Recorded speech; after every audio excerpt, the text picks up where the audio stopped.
तर लातूरच्या शिवमहापुराण कथेमध्ये पावसाने घातला धुमाकूळ। तर बघूयात नेमकं पावसाच्या वातावरणामध्ये शिवमहापुराण कशा पद्धतीने होणार आहे, आपण ते बघायला जाणार आहोत। हा तुळजापूर मोडवरून आपली जी कथा होणार आहे ती आहे वानवडा पाटीवरती।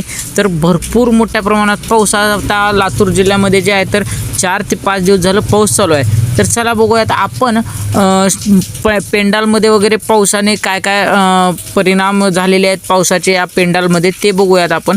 या ठिकाणी प्रदीपजी मिश्रा यांचे बॅनर वगैरे लागलेलं आहे वानवडा पाटीवरती। तर आपण आतमध्ये जाऊन बघूयात नेमकं पावसामुळे चिखल झाला आहे का काय झालं आहे, नेमकं कथा होईल का न होईल हे पाहायला आपण जाणार आहोत। तर त्याच्यामुळे व्हिडिओ शेवटपर्यंत बघा।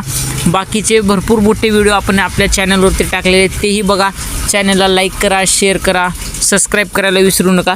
चला तर मग आपण आतमध्ये जाऊयात आणि बघूयात नेमकं पावसाने नेमकं काय घडलं आहे आपल्या पेंडालमध्ये। तर आपण त्या ठिकाणी पोहोचलेलो आहे ज्या ठिकाणी आपल्या पेंडालचं वगैरे काम चालू आहे, महाराजांच्या टेजचं वगैरे काम चालू आहे या ठिकाणी। तर हे पावसामुळे जे आहे तर थोडाफार चिखल झालेला आहे, पण घाबरायचं काही कारण नाही। पावसाने या ठिकाणी काहीही झालेलं नाही।